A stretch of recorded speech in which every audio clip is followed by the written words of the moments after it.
So welcome dear students. Today we are going to discuss about the questions related to the MPSC examinations which has been asked in the 2019, and our subject of discussion is irrigation engineering. Questions are explained and segregated in a very beautiful manner in one of the book, for which we have provided the link in the description, and question are subject wise and detailed in the explanation. Okay, so here we are starting with the questions of irrigation engineering. Last year there were 9 questions which has been asked in the examination. Okay, तो चलिए अब start करते हैं questions के साथ. तो देखिए सबसे पहले हमें एक क्वेश्चन पूछा गया था, that is which of the following is known as feeding bottle technique, है ना? Which of the following is known as feeding bottle technique? Here they are discussing about the irrigation methods. अब देखिए यहाँ पे हमारे पास ऑप्शन है drip irrigation, sprinkler irrigation, furrow method, and D option is none of the above. So जब हम irrigation methods की बात करते हैं तो ये क्या है कि किसी भी तरीके से हम हमारी फील्ड में वाटर सप्लाई करते हैं. अब ये वाटर जब हम सप्लाई कर रहे होते हैं तो हम ये चाहते हैं कि हमने जितना डिस्चार्ज हमारे सोर्स से फील्ड के लिए दिया हुआ है वो सेम डिस्चार्ज हमारे प्लांट्स की रूट में पहुंच रहा होना चाहिए. मतलब ये हुआ, if I am providing 100 meter cube per second of discharge, if my field is receiving the same discharge and efficiency is 100%, है ना? तो इसीलिए हम क्या करते हैं, बहुत सारी इरिगेशन की मेथड्स यूज करते हैं. One of the method which is used for this is feeding bottle technique. Feeding bottle technique method क्या होती है कि हमने कोई भी एक सोर्स यहाँ पे चूज किया, ठीक है, कोई भी एक हमने सोर्स कंसीडर कर लिया और इस सोर्स से हम हमारी फील्ड में वाटर को सप्लाई करते हैं. ठीक है, ये हमारा हो गया ग्राउंड लेवल. और जब हम वाटर को सप्लाई करते हैं तो फीडिंग वाटर टेक्निक में क्या होता है कि इस तरीके से पाइप्स होते हैं, है ना? ये सेम लेवल पे भी हो सकता है, ठीक है, सेम ग्राउंड लेवल पे भी हो सकता है. तो इन पाइप से हम वाटर जो है हमारे प्लांट्स की रूट में प्रोवाइड कर रहे होते हैं. ठीक है, इस तरीके से हमारी प्लांट्स की रूट में हम वाटर सप्लाई कर रहे होते हैं. अब इस मेथड के थ्रू जो पाइप्स होते हैं, है ना, परफोरेटेड पाइप्स वगैरह, इनकी हेल्प से हम वाटर सप्लाई कर रहे हैं. इससे क्या होता है कि हम इस वाटर में पेस्टिसाइड्स मिक्स कर सकते हैं या फिर किसी भी तरीके से न्यूट्रिएंट्स या मिनरल्स हमारे प्लांट को रिक्वायर हैं वो हम इनमें मिक्स करके हमारे प्लांट की रूट तक पहुंचा सकते हैं. ठीक है, तो ये एक बहुत ही बेहतर मेथड होती है और इसके लिए एफिशिएंसी हमें 90 to 95% मिलती है. तो इतने एक्सप्लेनेशन के बाद आप समझ गए होंगे कि ये कौन सी मेथड है जिसमें हमें बहुत बेहतर एफिशिएंसी मिलती है और मेथड कुछ इस तरीके से यूज की जाती है. उससे हम 3 मेथड्स के नाम से बेसिकली जानते हैं. One is drip irrigation, feeding water technique, trickle irrigation and micro irrigation, है ना? तो यहाँ पे हमें feeding water technique name suggest किया हुआ है और ये इसके लिए हमारा आंसर हो जाएगा, दैट इज ड्रिप इरिगेशन, है ना? ड्रिप इरिगेशन को ही फीडिंग वाटर टेक्निक भी कहा जाता है. ठीक है, तो ये चीज याद रखिएगा. अब देखिए next question. So the next question is this type of dam requires strong abutment, है ना? अब्यूटमेंट जो है डैम के स्ट्रक्चर का एक पार्ट है ना? डैम का जो स्ट्रक्चर होता है it is a huge structure, है ना? और बहुत सारे तरीकों से डैम का हम कंस्ट्रक्शन करते हैं. हम डैम के कंस्ट्रक्शन में अर्दन डैम होता है ना, रॉक फिल डैम्स होते हैं, बटरेस डैम होता है, आर्च डैम होता है, ग्रेविटी डैम होता है, रबर डैम होते हैं, है ना?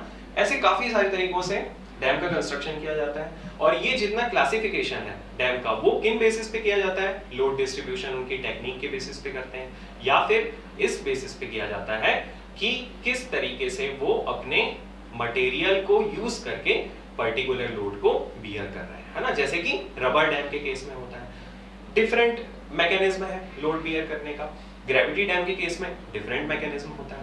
तो बात ये है कि डैम का जो अब्यूटमेंट होता है ना, मान लीजिए ये कोई एक रिवर है और इस रिवर में हमने यहाँ पे डैम का कंस्ट्रक्शन किया हुआ है.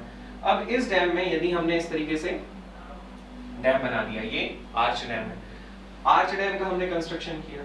कभी हमने यहाँ पे ग्रेविटी डैम का कंस्ट्रक्शन कर दिया. ग्रेविटी डैम क्या होता है, जो कि अपने लोड से, है ना, लोड से ही सारे फोर्सेस को रेजिस्ट कर रहा हो. ठीक है, और आर्च डैम क्या होता है, आर्च डैम अपने जो आर्च एक्शन है उसे लोड को रेजिस्ट करता है। अब देखिए ये जो आर्च डैम है ना, यहाँ पे इस तरीके से वाटर फील्ड है और ये वाटर इन पर्टिकुलर पोर्शंस पे लोड अप्लाई करेगा और ये लोड डिस्ट्रीब्यूट होकर के अल्टीमेटली हमारे इन पोर्शंस में रीच कर रहा होगा। तो बात ये है कि अब्यूटमेंट जो हमारा पोर्शन होता है which is embedded inside the earth and some of the portion is projected outside. Okay, तो हमने ये जो कंस्ट्रक्शन किया हुआ है अब्यूटमेंट का, इस पोर्शन को लेकर के हमें कहा गया है कि किसके केस में बहुत ही स्ट्रॉन्ग अब्यूटमेंट हमें कंस्ट्रक्ट करना है कि वो भी एक लोड बेयरिंग स्ट्रक्चर की तरह बिहेव कर रहा होगा, है ना। तो बात ये है यहाँ पे हम इस मैकेनिज्म से समझ सकते हैं कि it is the case of arch dam. Okay, arch dam के केस में हमें अब्यूटमेंट जो है काफी ज्यादा स्ट्रॉन्ग जो है कंस्ट्रक्शन करना होता है ना। तो इसका आंसर हो जाएगा सी, दैट इज आर्च डैम, है ना। और ग्रेविटी डैम क्या है, पूरे तरीके से अपने लोड से ही फोर्सेस को रेजिस्ट कर रहा होता है। There are lot of forces which come into the dam, है ना। वाटर की वजह से होता है, अर्थक्वेक फोर्सेस होते हैं, विंड फोर्सेस होते हैं, ये सभी डैम में एक्ट कर रहे होते हैं, है ना।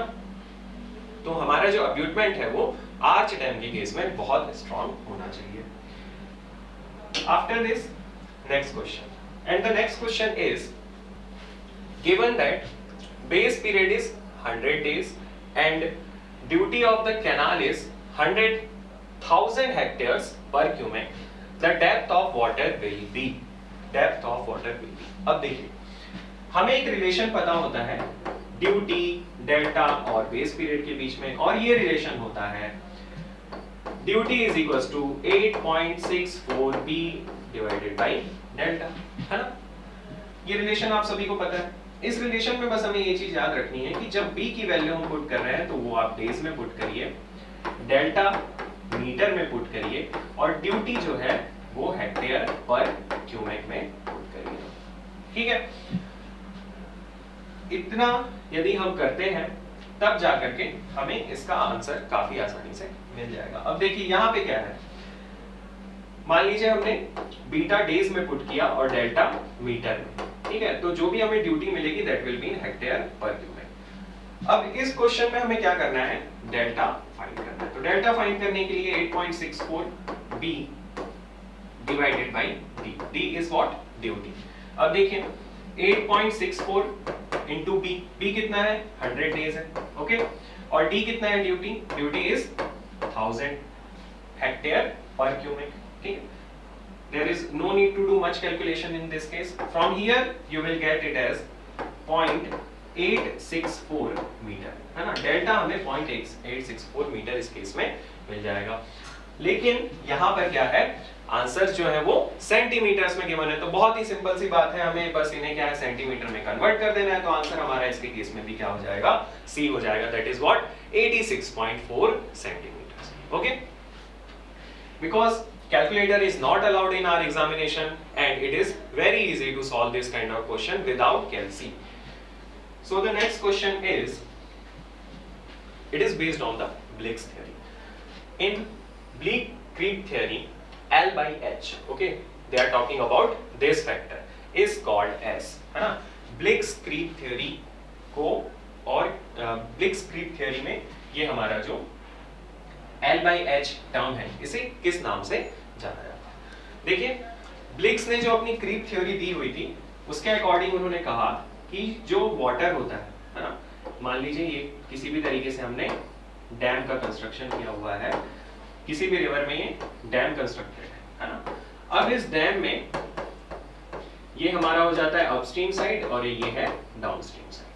अपस्ट्रीम साइड में भी कुछ डेप्थ तक वाटर ऑलवेज हम फिल्ड करके रखते हैं, ठीक है। अब वाटर यहाँ पे हमने फिल किया हुआ है और इस वाटर की वजह से एक तो ये हमारे डैम में फोर्स अप्लाई कर रहा होगा, ठीक है, जिसे हम वाटर प्रेशर कह देते हैं। अब क्या होता है कि ये वाटर सीप हो करके इनसाइड द अर्थ जा रहा है, ठीक है। मतलब ये हुआ कि ये वाटर यहाँ कुछ इस तरीके से सीप करता रहेगा। अब देखिए अब ये वाटर जब ये सीपेज के थ्रू जा रहा है तो ब्लिक्स ने ये सजेस्ट किया था कि हमने ये जो कट ऑफ वॉल्स है ना, these are what cut off walls, हमने जो कट ऑफ वॉल्स का कंस्ट्रक्शन किया हुआ है that is upstream cut off wall, downstream cut off wall and intermediate cut off wall. तो ये इसके केस में इस पाथ को फॉलो करना होता है, ठीक है, मतलब ये पूरी तरीके से इस आउटलाइन को फॉलो करते हुए ही सीव करेगा, ये ब्लिक्स ने सजेस्ट किया था। और उन्होंने ये कहा था कि पर्टिकुलर पॉइंट्स पे, है ना, मान लीजिए यहाँ पे कुछ h हाइट तक वाटर फिल्ड है और यहाँ पे हमें मिलता है इफेक्टिवली समथिंग h1, तो क्या हुआ, h2 h1 में समथिंग हेड लॉस हो गया। तो ये जो भी हेड लॉस होता है ये हमारे लेंथ के प्रोपोर्शनल होता है, ये उन्होंने सजेस्ट किया था। ठीक है, तो ब्लिक्स क्रीप थ्योरी में हमारे पास उन्होंने इस फैक्टर को इंट्रोड्यूस किया, है ना, जहां पे ये जो लेंथ है it is the length of the travel, है ना, ये वाटर सीप होकर के जो भी पाथ में फॉलो कर रहा है और जिस लेंथ को ट्रेवल करेगा that is total L। Suppose here it is D1, D2, D3, D4, D5, D6, obviously D1 D2 are equal, है ना, we can call it as D1 D2 and D3 we can call it। तो इसके case में ये क्या हो जाएगा, twice of D1 plus D2 plus D3, है ना, that is total length travel। और ये भी कुछ यहाँ पे जो भी डिस्टेंस है, मान लीजिए ये स्मॉल डिस्टेंस है, हमने इसे कंसीडर नहीं किया, तो ये जो भी कट ऑफ वॉल की डिस्टेंस है तो ये हमारी हो जाएगी length of the water, length travelled by the seepage water. अब देखिए यहाँ पे जो फैक्टर इन्होंने इंट्रोड्यूस किया इसे हम हाइड्रोलिक ग्रेडियंट भी कहते हैं। So inverse of the hydraulic gradient is known as the coefficient of creep as per the Bligh's creep theory. ठीक है, this kind of questions are static kind of question, you have to remember the things, है ना, like in the first case also bottle feeding technique, it is known as the drip irrigation is known as the bottle feeding technique, है ना, तो इस case में भी यही है, तो आपको इसे याद रखना है। तो इसके केस में भी हमारा आंसर क्या हो जाएगा, C हो जाएगा, that is coefficient of creep, correct। चलिए, I hope it is clear to all of you। Now we will move towards the next question, and the next question is for the upstream face of an earthen dam, the most adverse condition for the stability of a slope is, है ना, the most adverse condition for the stability of slope is known as sudden drawdown, hydraulic gradient, during construction, percolation coefficient, है ना। तो इसके लिए हमारा answer हो जाता है सडन ड्रॉडाउन। सडन ड्रॉडाउन का केस मतलब ये है कि वाटर जो है काफी जल्दी हमने एक एक्सपेक्टेड क्वांटिटी ऑफ वाटर होती जो हमारे अपस्ट्रीम में, किसी भी डैम के अपस्ट्रीम में हमेशा फिल्ड होना चाहिए, है ना, जिससे क्या है एक प्रॉपर लोड डिस्ट्रीब्यूशन, और हमारा जो डैम है वो इसी पर्पज से डिजाइन किया जाता है। ठीक है, तो ये एक बिहेवियर उसका थ्रू आउट द लाइफ चलता रहता है। ठीक है, लेकिन सडन ड्रॉडाउन की कंडीशन में काफी जल्दी जो हमारा डैम है वो फेलियर की तरफ जा सकता है ना, that's why it is known as one of the adverse condition. So answer is sudden drawdown in this case। Now next question is mean water training means, है ना, mean water training। अब देखिए क्या होता है, हाँ, we discuss one of the chapter in irrigation engineering, that is what river training, है ना, या river engineering। river training और river engineering is what, किसी भी पाथ पे रिवर जो है वो फॉलो कर रही है, फ्लो कर रही है। ठीक है, अब ये रिवर इस तरीके से अपने पाथ पे फ्लो कर रही है। होता ये है कि एक रिवर में ऐसा तो है नहीं कि all the seasons, all the months flow constant है, कांस्टेंट वेलोसिटी से ट्रैवल कर रहा होगा, ऐसा बिल्कुल नहीं होता। देयर इज रेनफॉल, रेनफॉल की वजह से क्या होते हैं, फ्लड्स आते हैं। फ्लड्स के टाइम पे क्या होगा, जो हमारे रिवर्स होती हैं वो उनमें डिस्चार्ज की क्वांटिटी काफी ज्यादा होती है। इसके बाद हमारे पास होता है समर सीजन। समर सीजन में वाटर ऑब्वियसली क्या है, काफी कम क्वांटिटी में फ्लो कर रहा होता है, बहुत सारे पोर्शंस में रिवर्स में वाटर फ्लो ही नहीं कर रहा होता है ना। तो अब बात ये है कि हम ये चाहते हैं हमेशा कि ये जो हमारी रिवर है एक कांस्टेंट पाथ में ट्रेवल करती है ना, और इस पाथ में ये जब ट्रेवल करे तो हमारे बैंक्स को इरोड ना करे, हमारे रेसिडेंशियल एरियाज में इंटर ना करे, अपने पाथ को फॉलो करते हुए वो रिवर जो है निकल जाए। ठीक, तो इससे क्या होता है कि जो नियर बाई एरियाज होते हैं वहां पे फ्लड्स के चांसेस कम हो जाते हैं, और रिवर का वाटर अपने चैनल पे फ्लो कर रहा होगा तो उस वाटर का बेहतर यूटिलाइजेशन हम कर पाते हैं। अब बात ये है कि ये जो रिवर ट्रेनिंग होता है इसमें काफी सारे तरीकों से इसे प्रोवाइड किया जाता है। मतलब ये है कि एक तरीका ये हो गया कि हम ये चाहते हैं कि वाटर का जो डिस्चार्ज है वो बहुत बेहतर मेंटेन रहे। इसके लिए क्या करना होगा, इसके लिए हमें वहां से बैंक्स को एक proper solid concrete flow path provide करना होगा। मतलब ये है कि मान लीजिए हमने यहाँ पे कंक्रीट कंस्ट्रक्शन कर दिया, ठीक है, इसके बैंक्स पे। मतलब ये है कि हम ये चाहते हैं कि ये रिवर जो है हमारे नियर बाई एरियाज में इंटर ना करे और साथ ही साथ हमारे बैंक्स को इरोड ना करे, ठीक। हमने देखा कि रिवर का बिहेवियर एक पर्टिकुलर स्ट्रेच में इस तरीके का नहीं है, तो ऐसा हम कंस्ट्रक्शन प्रोवाइड कर सकते हैं, है ना। ऐसे ही हम क्या करते हैं, जो रिवर फ्रंट वगैरह का कंस्ट्रक्शन किया जाता है इन्हीं मेथड्स पे बेस्ड होता है, वो भी एक तरीके का रिवर ट्रेनिंग है, रिवर इंजीनियरिंग वर्क है। फिर हम क्या होता है, फ्लड्स के टाइम पे या रेनफॉल सीजन में जो रिवर होती है काफी सारा सेडिमेंट्स ला करके डिपॉजिट कर देती है, तो हम क्या चाहते हैं, इन सेडिमेंट्स को भी हम पूरे तरीके से क्या करें, एक्सट्रैक्ट कर लें, है ना। यदि काफी ज्यादा सेडिमेंट किसी पोर्शन में डिपॉजिट हो गया तो क्या होगा, रिवर फिर हमारे बैंक्स के पास या रेसिडेंट बैंक से फ्लो होकर के हमारे रेसिडेंशियल एरियाज में रीच कर जाएगी, तो हम ये भी नहीं चाहते। इसीलिए क्या होता है कि रिवर ट्रेनिंग, है ना, यहाँ पे मीन वाटर ट्रेनिंग काफी सारे तरीकों से इसे प्रोवाइड किया जाता है। तो ट्रेनिंग ऑफ एक होती है डिस्चार्ज, है ना, ट्रेनिंग ऑफ डिस्चार्ज, इसे हम हाई रिवर ट्रेनिंग कहते हैं, ठीक है, training of discharge which is known as the high river training. इसके बाद होता है हमारा ट्रेनिंग फॉर डेप्थ, है ना। ट्रेनिंग फॉर डेप्थ के केस में क्या होता है कि हम ये चाहते हैं कि जो भी सेडिमेंट वगैरह डिपॉजिट हो गया है उसे हम पूरे तरीके से क्या करते हैं, निकाल लेते हैं, ठीक है, with any of the method और with the help of any kind of machine, clamshell और JCB, any kind of machinery भी यूज, और हमने वो सेडिमेंट को एक्सट्रैक्ट कर लिया। तो अब क्या है, ये हमारी जो डेप्थ है रिवर की वो प्रॉपर एक चैनल या लेंथ के अलोंग मेंटेन रहेगी, ठीक है। तो ये हो जाता है training for depth. Training for sediment में यही है, किसी भी तरीके से जो भी सेडिमेंट्स हैं जो कि हमारे रिवर के विड्थ के अलोंग या फिर लेंथ के अलोंग डिपॉजिट हो गए उन्हें हमें एक्सट्रैक्ट करना है, ठीक है। तो ये हो जाता है ट्रेनिंग फॉर सेडिमेंट। और ट्रेनिंग फॉर होती है फ्लड। ट्रेनिंग फॉर फ्लड का मतलब यही है कि आपने यहाँ पे कोई स्ट्रक्चर का कंस्ट्रक्शन कर दिया, हमने यहाँ पे मेजरिंग डिवाइसेस लगा दी, जिससे क्या होगा कि हमें ये पता चलता रहेगा टाइम टू टाइम कि हमारे रिवर में कितना वाटर जो है फ्लो कर रहा है, क्या वो फ्लड लाइन के ऊपर फ्लो कर रहा है या फ्लड लाइन के नीचे फ्लो कर रहा है ना। तो ये सारी चीजें हो जाती हैं। तो ये होता है training for flood. Means training for flood we can say it is a combination of all the factors where we are maintaining the discharge, where we are training for the depth, where we are training for the sediment, where we are training for the discharge, है ना। तो ये सारी चीजें होती हैं किसके case में, रिवर ट्रेनिंग वर्क के केस में। और यही रिवर ट्रेनिंग वर्क हमारा जो है ये हम रिवर इंजीनियरिंग में वेरी डिटेल डिस्कस कर रहे होते हैं, ठीक है। तो देखिए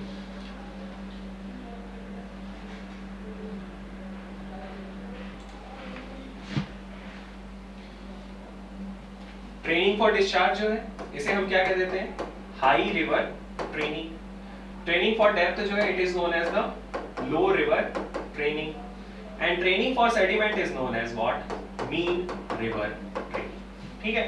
तो हमसे यहाँ पे किसके बारे में पूछा गया है, मीन रिवर ट्रेनिंग के बारे में। तो मीन रिवर ट्रेनिंग हमारा क्या हो जाएगा, answer will be C in this case. Again answer is C in this case, ठीक है। ये हो गया। Now we will discuss next question, and it is in spillway when the tail water depth is less than sequent depth, river bed is composed of stiff rock, which one of the following energy dissipation device is preferred? Okay, अब देखिए क्या है, हमने dam का construction किया हुआ है किसी भी पोर्शन में, और जब हमने ये डैम का कंस्ट्रक्शन किया यहाँ पे, ठीक है, इस डैम में हम इस तरीके से स्पिलवे बना देते हैं, ठीक है। ये हमारा डैम का क्या कहलाता है, स्पिलवे कहलाता है। मान लीजिए वाटर जो है काफी ज्यादा क्वांटिटी में आ गया है, तो हम क्या चाहेंगे कि ये वाटर हमारे डाउनस्ट्रीम पोर्शन में रीच कर जाए। मतलब ये हुआ कि ये वाटर इस तरीके से हमारे स्पिलवे से होता हुआ पहुंच जाएगा। अब बात ये है कि वाटर का फ्लो यदि काफी ज्यादा है ना, when there is large flow of water, तो ये काफी ज्यादा प्रेशराइज्ड फ्लो होता है, और इस प्रेशराइज्ड फ्लो की वजह से हमारा स्पिलवे भी इरोड हो सकता है, और साथ ही साथ जब ये वाटर हमारे इन पोर्शंस को, डाउनस्ट्रीम पोर्शन को हिट करेगा, देन देयर आर चांसेस कि हमारे ये पोर्शन भी क्या है, इरोजन होने लगे, है ना, इनका स्कोरिंग होने लगती है। तो हम ये चाहते हैं कि ये स्कोरिंग जो है ना हो, क्योंकि ये वाटर जो है सुपर क्रिटिकल फ्लो हो रहा होता है इसके केस में। इसके लिए बहुत सारी एनर्जी डिसिपेटर्स डिवाइस यूज की जाती है। बैफल ब्लॉक्स यूज किए जाते हैं, शूट ब्लॉक्स यूज किए जाते हैं। स्टिलिंग बेसिन में हम बैफल ब्लॉक्स और शूट ब्लॉक्स यूज करते हैं। कभी हम स्पिलवे में इस पोर्शन में बैफल ब्लॉक्स लगा देते हैं इस तरीके से, ठीक है। तो ये क्या करते हैं, एनर्जी को डिसिपेट करते हैं और हमारा जो सुपर क्रिटिकल फ्लो है वो क्या होता है, सब क्रिटिकल फ्लो में कन्वर्ट हो जाता है। तो यही है हमारी क्या, energy dissipators devices, है ना। There are lot of energy dissipators devices which we used, which depends upon the type of them and the area where it is constructed. Okay, तो बात ये है कि यहाँ पे हमें जो कंडीशन दी हुई है उस कंडीशन के हिसाब से कौन सा हम जो स्ट्रक्चर है वो यहाँ पे यूज करने वाले हैं। तो देखिए हमें यहाँ पे क्या कहा गया है, tail water depth is less. मतलब ये हो गया कि ये हमारा एक डैम है, ये हमारे डैम का डाउनस्ट्रीम पोर्शन है, ये अपस्ट्रीम पोर्शन है, इस तरीके से कोई डैम कंस्ट्रक्टेड है।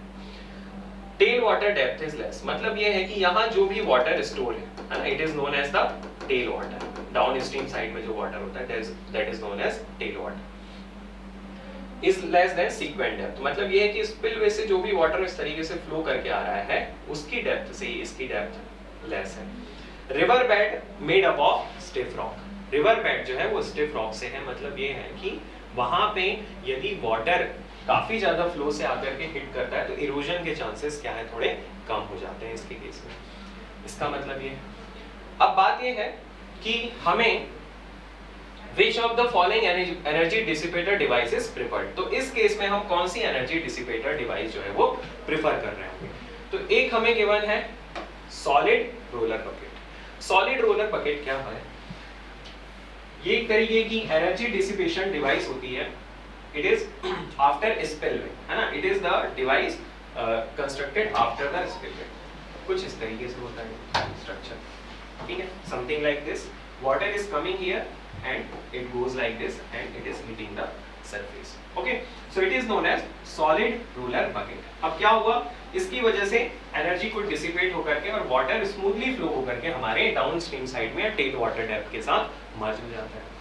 There is one more device which is used, slotted roller buckets. Slotted roller buckets क्या है कि ये जो हमारा रोलर बकेट है यहाँ पे हमने कुछ स्लॉट्स का कंस्ट्रक्शन कर देते हैं। लाइक हमने यहाँ पे बैफल ब्लॉक्स बना दिए, ठीक है, along the width, along the inside depth हमने कंस्ट्रक्शन कर दिया। शूट ब्लॉक्स इसमें लगा देते हैं, तो ये हो जाता है हमारा slotted roller bucket. Then there is sky jump bucket and stilling basin. Stilling basin is nothing but the structure which is constructed after the spillway. इस तरीके से हमने स्पिलवे का कंस्ट्रक्शन किया हुआ है और यहाँ पे हमारा होता है स्टिलिंग बेसिन, है ना। और ये जो स्टिलिंग बेसिन स्ट्रक्चर है, this portion it is known as the stilling basin, और इस स्टिलिंग बेसिन को हम प्रॉपर कंक्रीटिंग प्रोवाइड कर देते हैं, है ना, with the help of aggregates, with the help of M30, M40, M50 cement concrete construction, we construct the stilling basin ताकि रिवर का जो वाटर है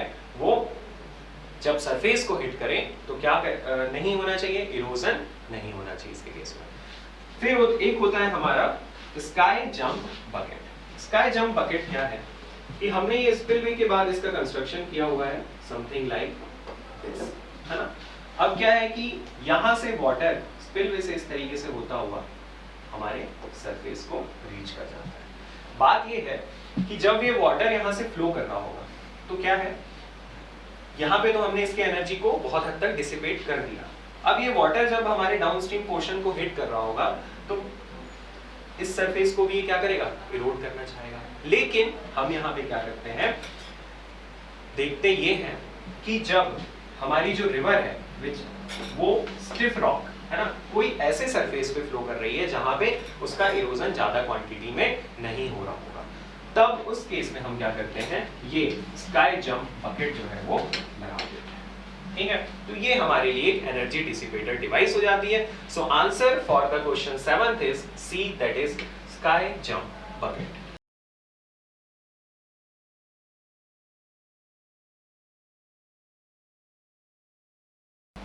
Now the next question is the main cause of meandering is, है ना, very good questions, these all are very good question, somewhat in depth but theoretical question but somewhat in depth। अब देखिए क्या होता है कि river किसी भी पोर्शन में जब फ्लो कर रही होती है अपने पाथ में, suppose river is flowing in its path, अब क्या हुआ कि रेनफॉल काफी ज्यादा हो गया किसी सीजन में। अब इस रेनफॉल के ज्यादा होने की वजह से हमारी जो रिवर है काफी ज्यादा क्वांटिटी में क्या है, सेडिमेंट्स लाएगी, है ना। और इन सेडिमेंट्स की ये सेडिमेंट्स क्या है, पर्टिकुलर पोर्शंस में रिवर की लेंथ के अलोंग, विड्थ के अलोंग डिपॉजिट होते चले जाएंगे। कभी ऐसा हो जाता है कि ये जो सेडिमेंट्स हैं एक बैंक की तरफ काफी ज्यादा क्वांटिटी में डिपॉजिट हो गए। अब क्या होगा कि रिवर का वाटर जो है वो इस पोर्शन में फ्लो ना होते हुए हमारे इस पोर्शन में बैंक, है ना, sometimes we can say it is a convex side of the bank, it is a concave side of the bank. So water will flow in the concave side of the bank rather than it is going to the convex side of the bank. So what will happen, river will try to change its original path, है ना, and what happens, we get sometimes the sinusoidal path of the river like this. So it is known as the meandering of a river. So reason for it is basically the high quantity of flow, turbulence in the flow, which is coming with large number of organic waste, large number of sediment, large quantity of sediment deposit. So due to this, meandering of river happens, है ना. To prevent this phenomena, what we have to do? We have to do the training of a river, है ना. If we are doing training of a river, then what we are doing? We will simply take out the sediment deposited time to time, और इस वजह से river क्या है, meandering नहीं करेगी. But in this question, we have to answer about the cause of the meandering. So cause of the meandering is presence of an excessive bed slope in the river, degradation, the extra turbulence generated by excess of river sediment during flood, none of the above. So as we have discussed in very detail, the causes of the meandering is what, the extra turbulence generated by the excess of river sediment during floods, है ना. Flood के time पे ये जो काफी ज्यादा quantity में sediment deposit है, यही meandering का कॉज हो जाता है. और as the time passes, क्या होता है कि रिवर ने मान लीजिए अपना ये पथ फॉलो कर लिया. अब कभी क्या हुआ कि यहाँ पे बैंक किसी तरीके से इरोड कर गया, तो रिवर का जो भी फ्लो है इस पोर्शन को हिट करता रहेगा. It is hitting this portion again and again. अब क्या होता है कि ये रिवर इस डायरेक्शन में भी पाथ का फॉर्मेशन करती है. As the time passes, this all kind of things happen with the river. It is having no fixed time period, है ना. It can happen in 40 years, 50 years, 100 years it can happen. अब क्या होगा कि कभी ये इसके ओरिजिनल पाथ को इस तरीके से ज्वाइन कर देगा, ठीक है. ये सारी चीजें रिवर के पाथ के अलोंग होती है, ठीक है. When you look any river from its top, है ना, काफी ज्यादा हाइट से आप इसे देखेंगे तो आपको in a very large portion you will find shape of river like this, है ना. It happens in the plain area, है ना. Maximum it happens in the plain area, because in the hilly areas river has to follow the valley path, है ना. जो भी valley में उसे पोर्शन मिलता है फ्लो होने के लिए, उसके अलावा वो फ्लो करता है, ठीक. तो यहाँ से हमें meandering का कॉज जो है वो इस क्वेश्चन में पता चल जाता है, and answer is C. And the next question is, Lacy gave VQF relation as follows. Lacy has given the method to design the canal, है ना. लेसी ने कैनाल डिजाइन की जो मेथड थी वो अभी भी हम काफी कॉम्प्रिहेंसिवली साइट पे यूज करते हैं. अब देखिए, इन मेथड्स को लेकर के बहुत सारे फॉर्मूले उन्होंने इंट्रोड्यूस किए हुए हैं. पेरीमीटर के लिए, हाइड्रोलिक रेडियस के लिए, सिल्ट के साइज के लिए, है ना, जो कि उसके डायमीटर पे डिपेंड होता है, सिल्ट फैक्टर जो हम कैलकुलेट करते हैं, स्लोप के लिए. ऐसे बहुत सारी इक्वेशंस लेसी ने दी हुई है. उनमें से एक इक्वेशन हमसे पूछा गया है जो कि वेलोसिटी, डिस्चार्ज और सिल्ट फैक्टर के रिलेशन के बारे में बता रही है. तो लेसी ने जो इक्वेशन दी थी, that is V is equals to Q F square divided by 140 to the power 1/6. अब देखते हैं ऑप्शंस में कौन सा हमें ये मैच कर रहा होता है. So it is not 140 is here, 160 also here, 140 is here, 140 is here, QF square. Answer is in this case, है ना?